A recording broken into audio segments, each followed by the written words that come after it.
Day one of the Ohio State QB battle, some early Heisman odds and power rankings, plus news and notes from across college football after the stinger.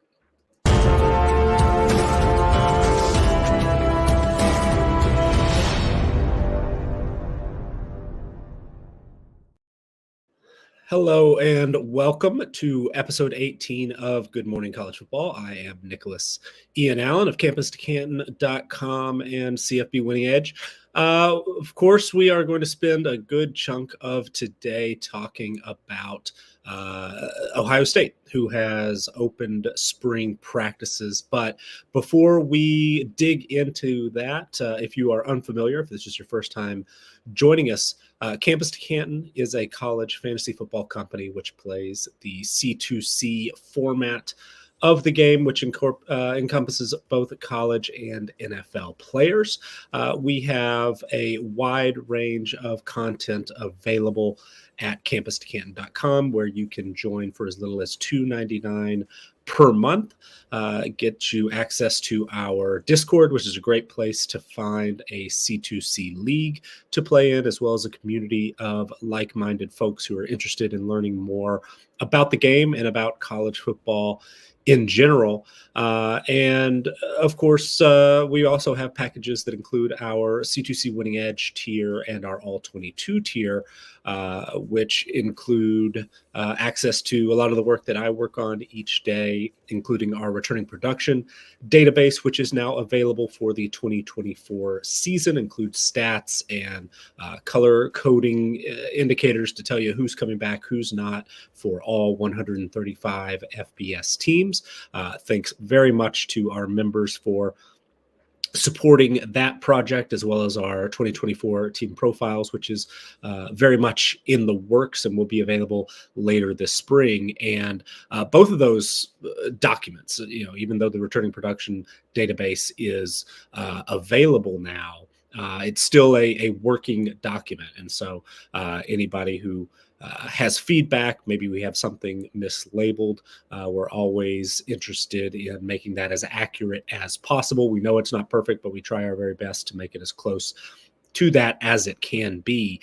So thanks very much to our members who have been active in helping us catch any of those mistakes. But also, those team profiles, as I mentioned, are in the works. And Ohio State is a team that was toward the very top of my list, wanted to dig into their 2024 updates as early as possible. The official spring roster is not yet available on the website for Ohio State, but there is a spring roster floating around that's been posted on a couple of team sites, and beat reporters have mentioned that. So trying to get that fully up to date. But as of right now, I do have Ohio State updated. I do have a few other teams like Georgia and Alabama, Michigan as well. And I think that at this point, and there's still a lot to be done over the next several weeks before that's ready to publish. But it looks like right now, to my surprise, and maybe to the surprise of a lot of folks out there, Ohio State might actually be the number one team in our preseason CFB Winning Edge team strength power rankings.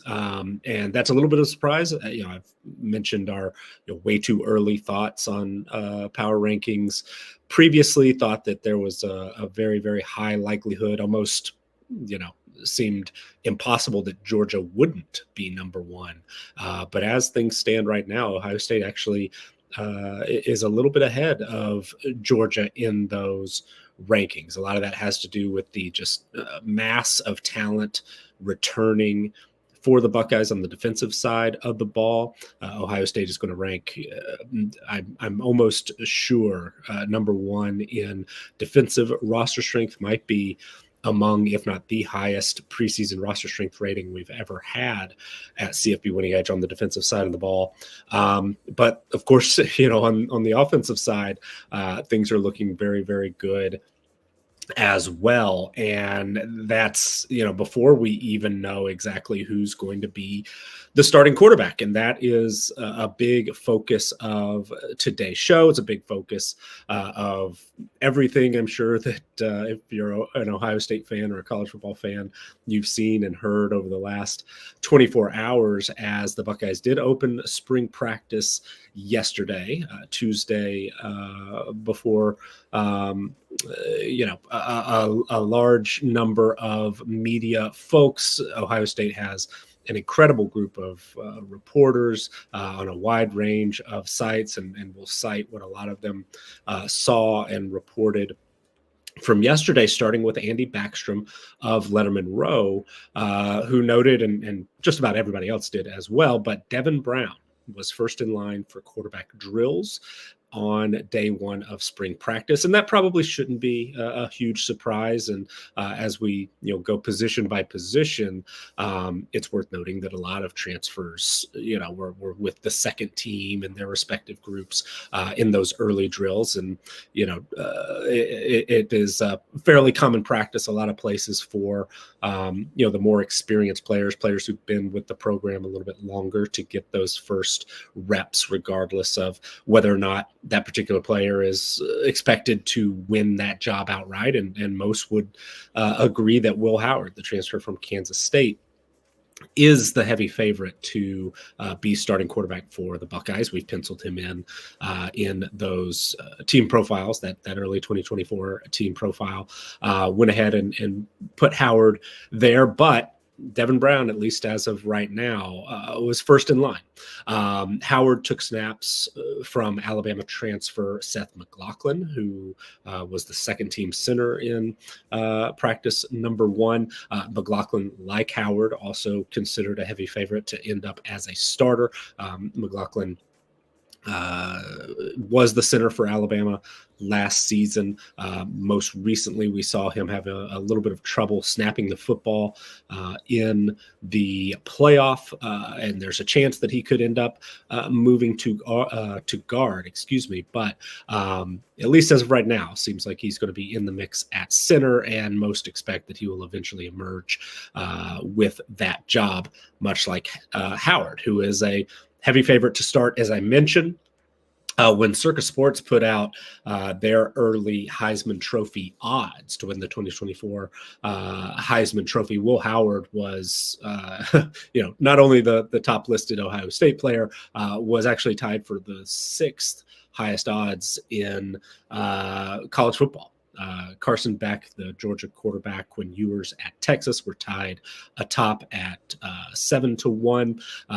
Garrett Nussmeier and Jackson Dart, as well as Nico Iamaleava of LSU, Ole Miss, and Tennessee, respectively, were tied for third at 12-1. But along with Cam Ward of Miami, who we talked about at length yesterday, and Jalen Milroe, the incumbent starter at Alabama and actually top returner among Heisman vote getters from last season, were tied with Will Howard there for sixth in odds, just ahead of players like Avery Johnson, Connor Wegman, Dylan Gabriel, and Riley Leonard. And then other, Ohio State players were featured a little lower on the list. Running backs Quinshon Judkins and Travion Henderson were both listed at 100-1. JT Tuimoloau was one of the highest rated defensive players on Circa's early odds, and there's a long list available. You can see the tweet, I'm sure, from, I believe it was Thursday last week, that's got a full rundown, and we'll dig into some of those numbers a little bit in the coming weeks and months, I'm sure. But back to the quarterback battle. Even though, Howard is considered a heavy favorite to start, Devin Brown made headlines recently with some comments that he made to media members leading up to spring practice. This was also, reported at Letterman Row from Backstrom and other sites as well. But, some quotes floating around that Devin Brown made saying, I'm always going to think I'm the best quarterback in the room and the best quarterback in the country. So I'm going to attack it like that. He also said, and this one caught a lot of people's eyes, these people live wherever in their mom's basement saying stuff about me, and they don't know shit. So Devin Brown, vocal and confident, and understandably so. I mean, Campus to Canton has long, as a company, been a believer in Devin Brown. There are definitely some vocal supporters of his at C2C. And I wouldn't say that, even though he seems like an underdog right now to come out on top with this job, if he were to find a way to win it, and definitely think that he's got a shot, regardless, Ohio State is going to be in a very, very good position. Austin Ward of the podcast mentioned following the media viewing session yesterday that Brown, quote, had the best day I could remember seeing him in practice. Bill Landis, who was there with Ward, said that Brown, quote, looked settled, which is, I think, probably not what we saw from him last year. He also later said that Brown, quote, carried himself like QB1 on day one of spring ball. So, Devin Brown first going through the drills, and will he stay there? How long will he stay there? Remains to be seen. But reports from the practice field, just in those very, very early looks, and it was a pretty short session that the media was able to view. But Devin Brown looking apparently more settled, going through drills, now with a real opportunity to at least start the spring with a chance to win this job. And, we'll see if that confidence that he's shown will be able to carry over, and he'll be able to hold off Will Howard and win this job. But other reports from camp indicated that Julian Sayin and Aaron Nolan were 4th and 5th in line, the talented true freshmen, both of whom, according to reports, showed some freshman jitters at times. One player who may or may not have shown freshman jitters, but at least looked the part, according to basically universal reports coming out of camp, is the 5-star wide receiver Jeremiah Smith, who's now listed at 6'3" and 215 pounds on the spring roster. That's up about 15 pounds from where he was listed on most of the recruiting sites, and I'm sure you've seen the photos. A lot of different reporters mentioned he looked like a second or third year player. He is wearing the number 4 this spring, and was repping with the number 2 wide receiver unit, according to observations. Bryson Rogers and David Adolph, the walk-on, were with the second team unit behind Emeka Egbuka, Carnell Tate, and Jeremiah Ballard, the number 1 wide receivers, at least in day one of camp. Sonny Styles, the linebacker, now potentially linebacker, former starting safety for Ohio State, was repping with the linebacker unit. He will apparently, similar to Will Howard and others who are maybe new to town and to, in Styles' case, this position, is going to have to earn his way into the starting lineup. Joey Kaufman of the Columbus Dispatch noted that Styles, who was listed at 6'4" and 235 pounds, was not with the first team defense when it lined up for early 11-on-11 work. The starting linebackers were Cody Simon in the middle and CJ Hicks on the weak side. Cameron Teague Robinson of The Athletic noted that it was Styles' standout performance as a run stopper last season that made it him a candidate, in addition to now being up to 235 pounds, apparently, I would say, made him a potential candidate to move into that linebacker core and help replace NFL-bound starters Tommy Eckenberg and Steele Chambers from last season. In our CFB Winning Edge team profile, or early 2 deep of the Ohio State defense, I went ahead and listed Styles as a starter, but as a safety / linebacker. So it seems likely to me that Simon, and Hicks will all play a lot, even though the Buckeyes are going to be a 4-2-5 base, most likely. Probably aren't going to have three linebackers on the field at the same time all that often, but Styles, who was a starter last year, as I said, isn't likely to spend a whole lot of time on the sidelines in my estimation. So did go ahead and pencil him in as a starter alongside Simon and Hicks. Of course, those three, even though that linebacker spot is sort of the one question mark, so to speak, on defense, with four starters returning up front, Tuilamoau, Tyleik Williams, Ty Hamilton, Jack Sawyer, probably going to be our highest rated defensive line in the country, maybe by a fairly large margin. Three of those four players are well over 100 in our individual video game ratings, individual player ratings. And, with Denzel Burke and Davidson Igbinosun as returning starters at cornerback, Lathan Ransom, who's back and healthy as a starting safety alongside newcomer Caleb Downs, who might be the best player on the Ohio State defense, or any defense for that matter. That unit is just, right now, their very early roster strength rating on defense is a 98.3, which is number one, would be higher than any roster strength rating we had last year on the defensive side of the ball. So that unit is just stacked top to bottom, and have to imagine that it's going to be, if not the most talented, best all-around defense in the country. It's certainly up there.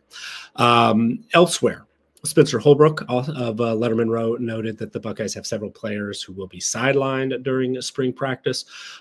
Veteran defenders Court Williams and Malik Hartford will be unavailable this spring. Hartford emerged as a star last season at safety. He could certainly potentially get back into that starting mix sooner rather than later, but he and Court Williams, who's similar to Styles, has a background at safety, but has been planning to move to linebacker, was last year prior to tearing his ACL. Both of those players, it sounds like, are going to be unavailable this spring, as will offensive lineman Miles Walker. Mentioned Lathan Ransom, who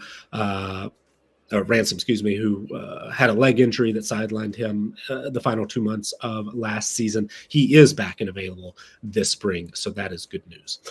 Some quotes yesterday from new offensive coordinator Chip Kelly, who shared some insight on his move to Columbus, why he chose to leave UCLA. Doug Samuels of Football Scoop put together a few of these quotes in a piece this morning. Kelly here, quoting him, speaking to reporters, said, "To me, the best part of football is the football. So you got to do football and not some of those things that are involved with the head coaching deal."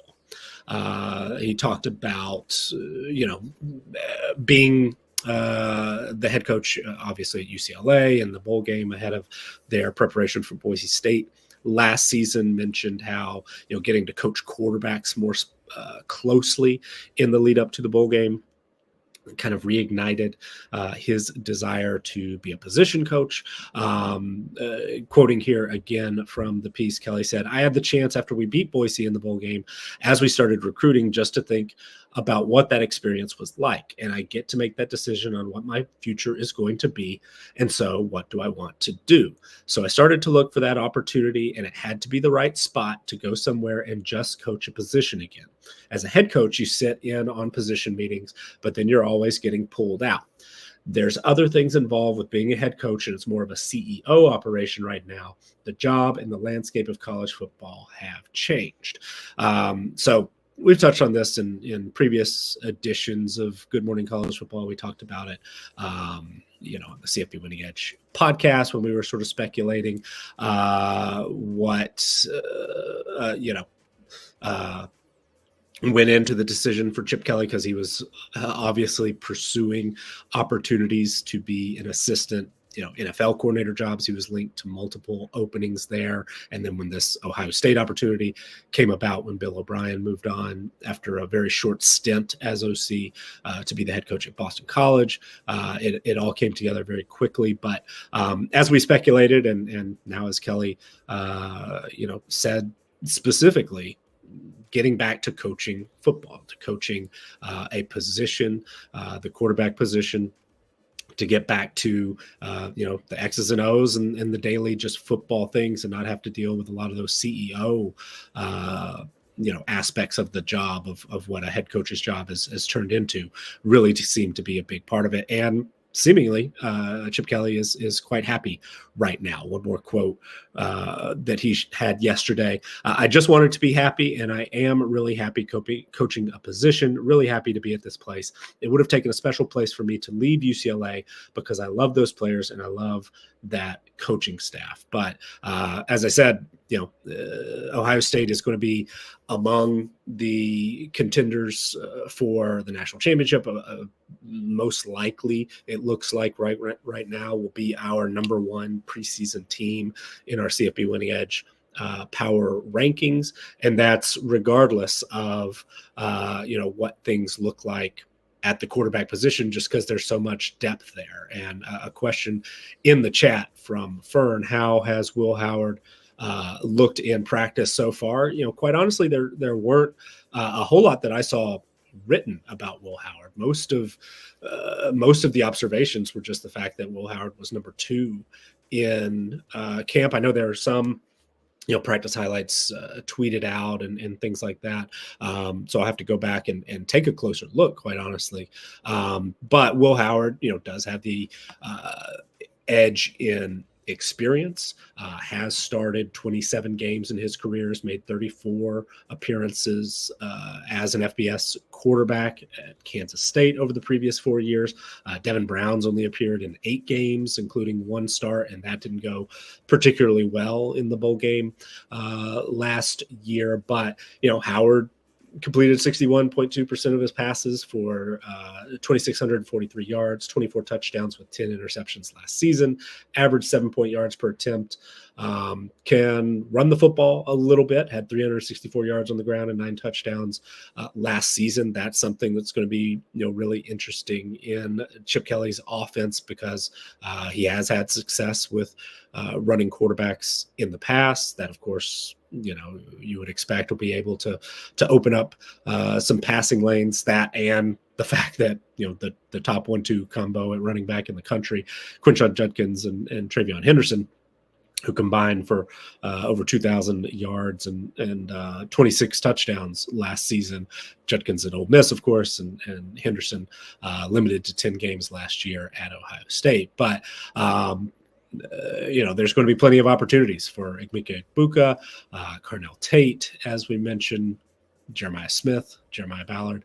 But this Ohio State offense is going to be just fine, whether it's Will Howard who takes over there, whether it's Devin Brown, whether those two compete into the season. Because as of right now, I mentioned our individual player ratings, and Will Howard and Devin Brown are very much rated the same, the way we calculate things. Again, if this is your first time with us, if you're unfamiliar with what I'm talking about, at CFB Winning Edge, we've done video game ratings for every FBS player since we started in 2018, and they are based on the old NCAA football game. They should compare pretty well to our upcoming College Football 25 ratings. And the way we calculate it, we take a raw recruiting rating from On3 is what we use specifically, but in the past we've used 247 Sports and all the recruiting sites have done some really great work there. But we adjust that rating for experience and production. And the reason that Will Howard and Devin Brown are so close, Devin Brown was a high 4 or 5-star recruit coming into high school. Will Howard was more of a 3-star, landed at Kansas State, but he was able to close that gap over the last 4 seasons because he added 9 production points to his rating based on things like 300-yard passing performances, 100-yard rushing performances, conference player of the week, things like that. So as of right now, the way we calculate it, Will Howard has an 87.5 VGR. Devin Brown is at 86.3. But Howard with the edge and experience, and whoever ends up getting that job is going to get a couple of what we project some production points as well. So, would expect that Will Howard, if he wins it, it's going to be around a 90 or 91 when things officially kick off. But even as it stands right now, without that little bit of a bump, mentioned we have a couple of teams that we've created those full team pages for, including Ohio State's arch rival Michigan, which in our early projections right now, Michigan is in a much different boat than they were, of course, at the end of their national championship winning season. They rank 123rd in our CFB Winning Edge returning production numbers. They rank 130th on the offensive side of the ball in our adjusted returning production numbers, 96th on the defensive side of the ball. So their roster strength numbers have taken a bit of a tumble down our national rankings. We expect that they will be between 15 and 20, probably, when all is said and done. And overall roster strength, they're probably going to be outside the top 10 in our overall power rankings. And if the game were today, the way that we calculate it, we would have Ohio State as about an 8.5 point favorite in Columbus for that end of the regular season matchup. So right now, Ohio State, big favorite in that particular matchup. Also, one of the teams, oddly enough, that we have completed so far is Ohio State's Week 1 opponent, Akron, who is our team of the day that we'll talk about a little bit later in the show. And right now, Ohio State is about a 49.8 point favorite against the Zips in Week 1. But transitioning here to a few other notes from around the country. It was also the first day of spring practice at Oregon State, where Giovanni McCoy, a transfer from Idaho, and Ben Gulbranson, former starter for the Beavs, who was has dealt with injury, but was back up last season to DJ Uiagalelei, apparently traded reps with the first and second teams, according to Jake Hedberg of Beaver Blitz. Missouri transfer Gabari Johnson, who is expected to compete with McCoy and Gulbranson, was reportedly a non-participant in day one. It sounds like rumors around Corvallis are that Johnson has been dealing with a foot injury. Michigan transfer Darius Clemens, who would be my pick right now to be the most likely wide receiver 1 for Oregon State this season, also reportedly did not take the field, according to Hedberg. That left Trent Walker, David Wells, and Hermione Noga as the first-team receivers, with tight end Jermaine Terry. At NC State, follow up a little of the first week or so of observations from Michael Clark of Pack Pride, who wrote that outside of Grayson McCall, the transfer quarterback from Coastal Carolina, early enrollee Cedric Bailey continues to, quote, blow people away with his raw talent. In terms of size, athleticism, and arm, I'm not sure State's had a signal caller with as much natural ability. So big praise for Cedric Bailey. Certainly someone to watch, and a name that I will certainly be looking for the more I dig into the Campus to Canton freshman and supplemental draft guide, which is available to our members at campus2canton.com. So do check that out, or is available for sale at campus2canton.com and is part of certain tier packages.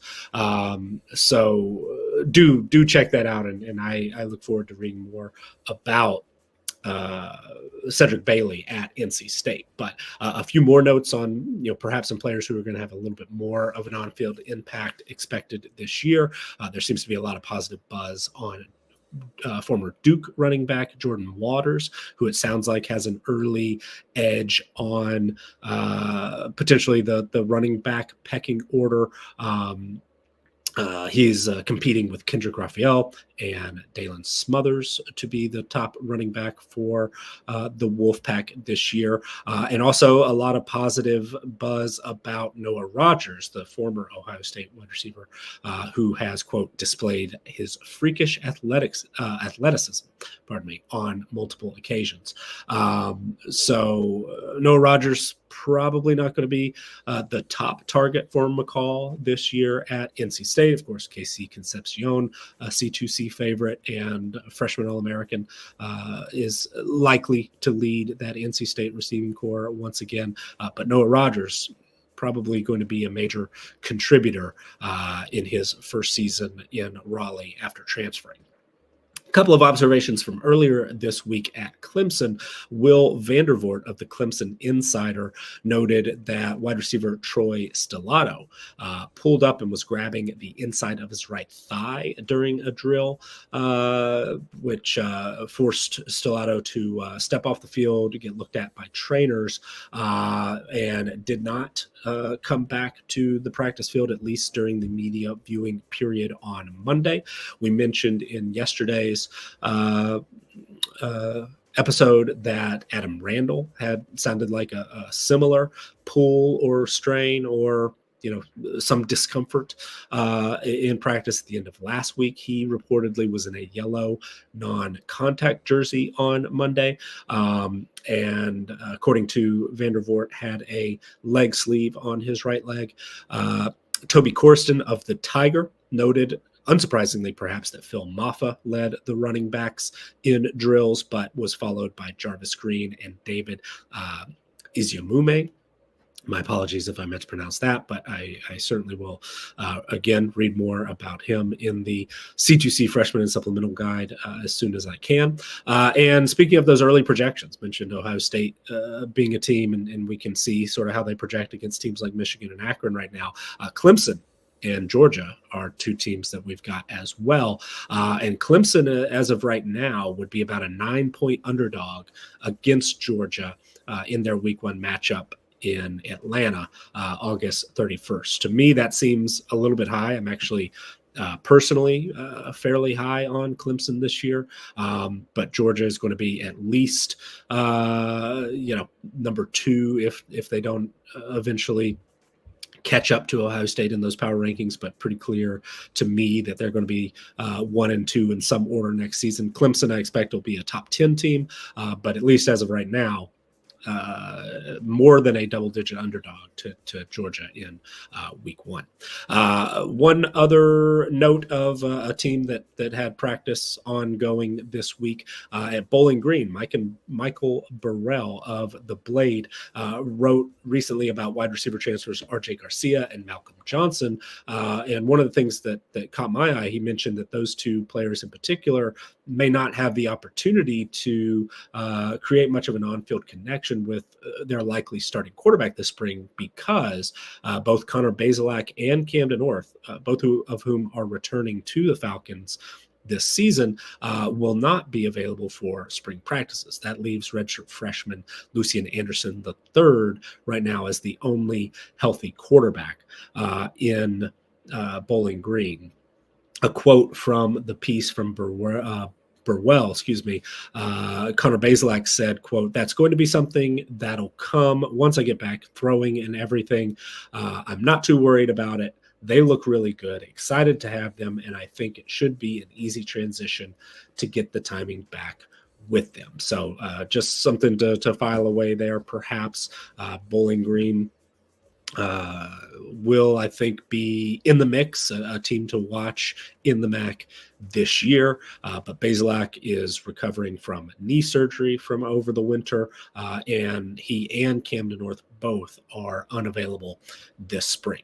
One more quarterback battle that will be kicking off very soon, I believe. Thursday is when Arkansas, as well as Florida and Notre Dame, are expected to kick off spring practice. The battle between, most likely, Boise State former starter Talon Green, who has transferred in. He will challenge returner Jacoby Criswell to replace KJ Jefferson as starter for the Razorbacks. Jefferson, of course, has since transferred to UCF, where expectations are high that he will be certainly a top 10, maybe top 5 college fantasy football quarterback this season. But a couple of quotes from Arkansas head coach Sam Pittman from a Tuesday press conference. These has been reported by Jackson McAfee of Hog Sports. Talking about Taylen Green first, quote, he's got a lot of respect from him coming here, from the team, and obviously from the coaches. But his work ethic and things of that nature, I think he might have a little advantage on all of the guys because he ran a team. It may come a little bit more natural right now for him than everybody else at this point. So, most coaches are coy about, who may have an advantage and for what reason, especially when it involves an incoming transfer. But Sam Pittman, and we'll try not to read too much into, his comments before spring practices even kick off. But notable to me, at least something to keep in mind, that he seemingly believes that Taylen Green, because of his experience as a former starter at the FBS level, has a little bit of an advantage, perhaps over Jacoby Criswell, who's been on campus in Fayetteville a little bit longer. As for Criswell, Pittman said, quote, he's got a strong arm. I think that's the thing, and he's a guy that you can count on work ethic-wise and things like that. I certainly wish he will continue to get more vocal and those leadership skills verbally in being more vocal. So leadership was something that, seemed to be a positive for Taylen Green. Leadership, perhaps something that Jacoby Criswell has some room for improvement on at this point, according to his head coach. But if we're trying to read between the lines, and there are a total of 5 quarterbacks expected to take reps this spring, KJ Jackson, not to be confused with KJ Jefferson, but true freshman KJ Jackson maybe has the brightest long-term future. Again, quoting Pittman here, I think we've got something special with KJ Jackson for our future. So we need to figure out all that kind of stuff. Excited to get going with that battle. So if I were handicapping this race at the very early start before spring practice, give me Taylen Green with a slight edge over Jacoby Criswell. But sounds like maybe KJ Jackson, the true freshman, is going to have an opportunity to make a move, certainly make a case for himself this spring, and we'll see if he's able to carry that over and be a full, candidate this fall to perhaps win the job and start games for Arkansas in a pivotal season for Sam Pittman this year for the Razorbacks.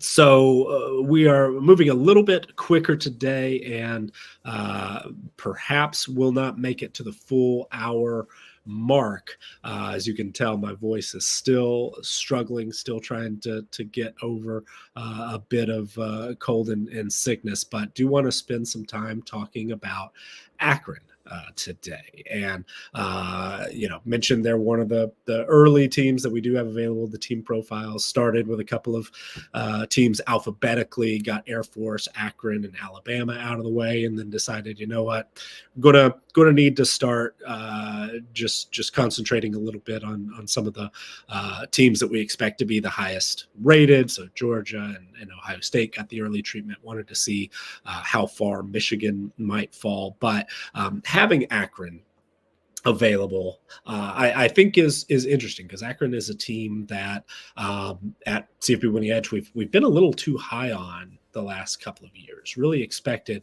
each of the last 2 years, and last year especially, we projected Akron to win, I think, 5.5 games. Thought that they were going to be a real bowl candidate.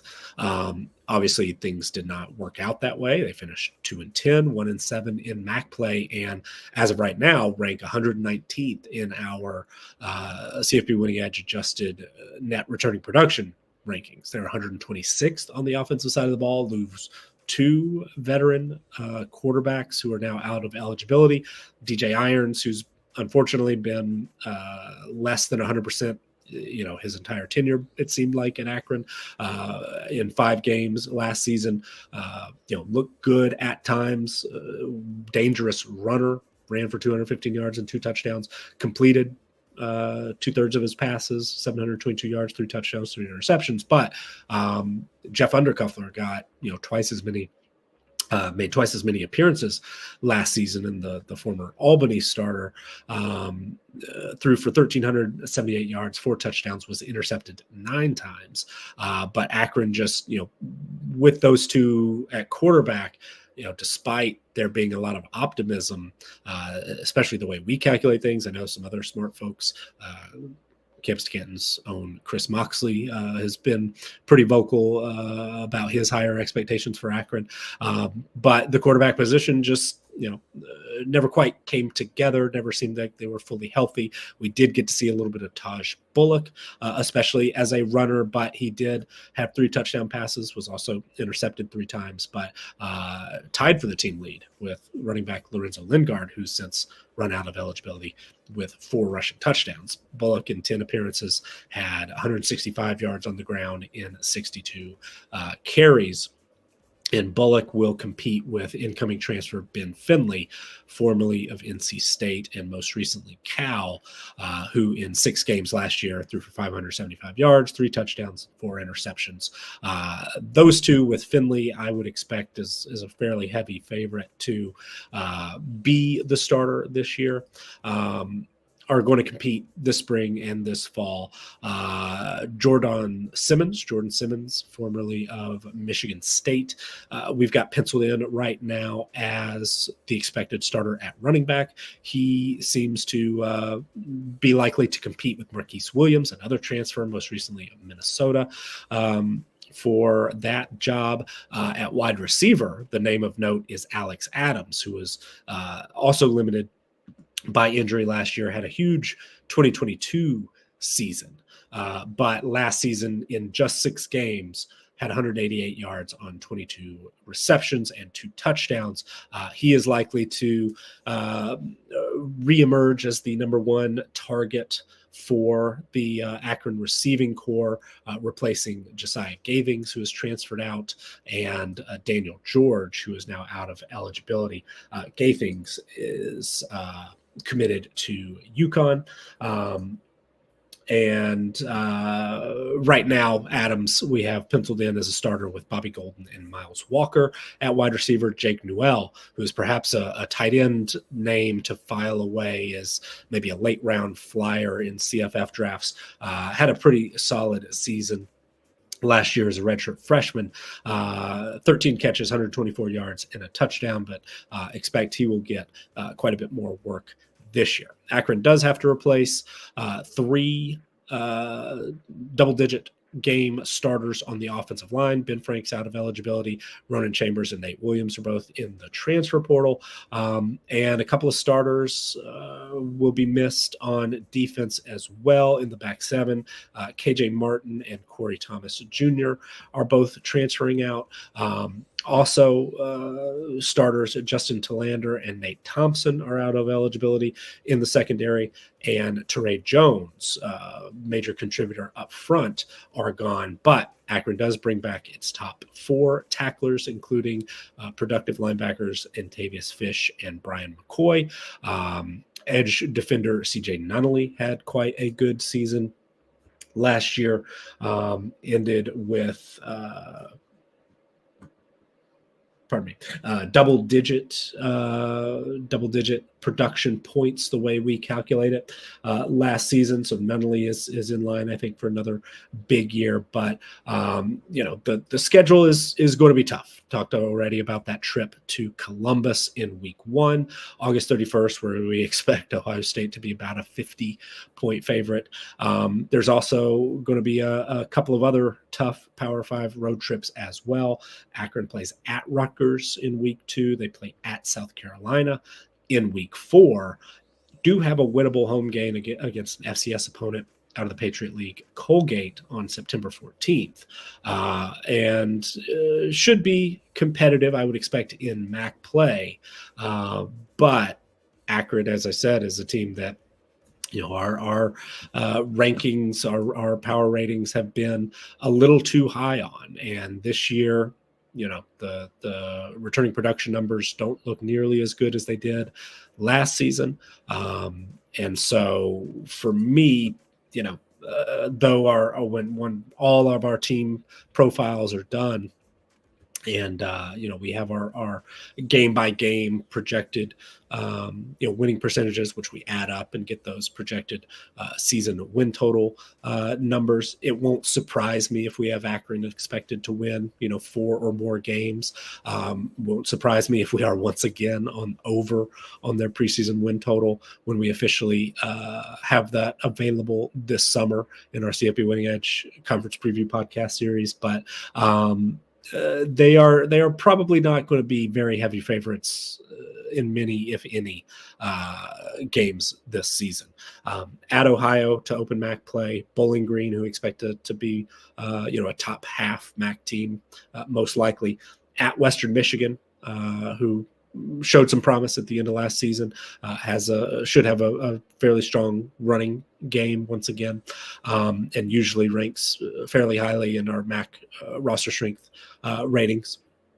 They do play Eastern Michigan at Buffalo, both at home, do get a couple of off weeks in, sandwiching those 2 games. So should be fairly well rested going into the weeknight Maction in November, where they have road trips to Northern Illinois and Kent State, as well as a season finale home game against Toledo.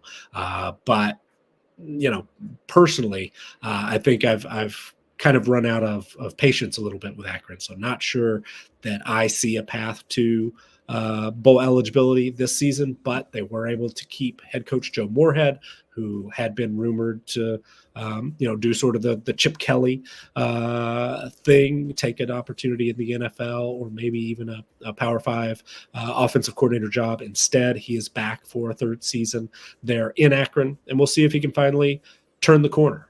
They once again hit the transfer portal pretty hard. Mentioned Ben Finley at quarterback, Jordan Simmons and Marquise Williams at running back. Also Max Wisner, a tight end coming in, who you would expect will have an opportunity to compete for a starting spot, most recently in Missouri.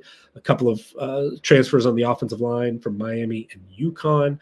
Defenders coming in from places like Jackson State and Youngstown State. Robert Morris at the FCS level, guys with a lot of experience, but also former highly rated recruits at Amon Greenwood from Syracuse and Damon David from Oregon could potentially start. Paul Lewis III, highly productive and experienced starter from Cornell at the FCS level as well, expected to start in the secondary. So we'll see. Akron's a team that is typically a little bit tough for our way of doing projections, but nevertheless, we'll see how it all shakes out once we get all 135 teams done in our team profiles, and that's going to be a big focus over the next several weeks, as I mentioned.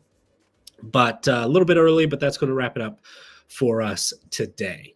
It sounds like at Alabama, they're going to have a media viewing portion of their second practice. So hopefully we'll have some more details from Tuscaloosa for our next episode. Hopefully, as I mentioned, we'll get a little bit more out of Florida and Notre Dame later this week. And other teams who've kicked off already.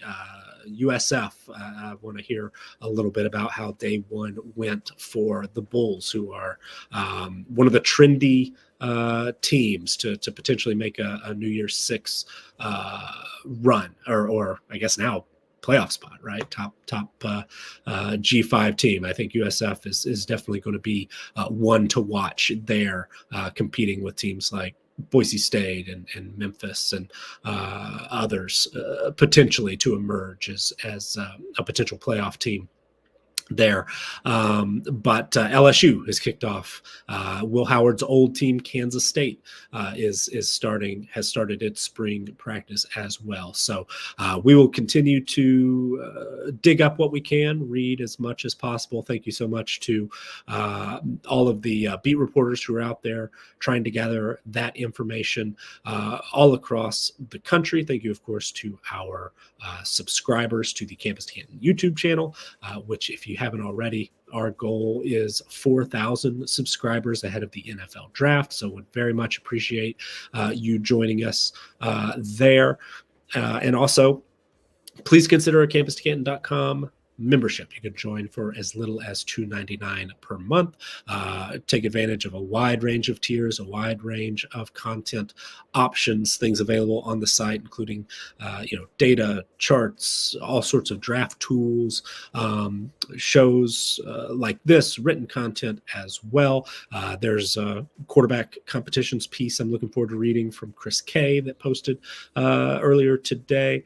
And then if you're interested in seeing what all we've got, also consider that C2C Winning Edge tier or the All 22 tier, and take a look at our returning production database and help us as we finish up the final several weeks of our team profiles research and work on that, so we can get that ready to publish as well. So again, that's going to do it for us today. Thank you so much for joining me this morning for episode 18 of Good Morning College Football. We will see you again next time.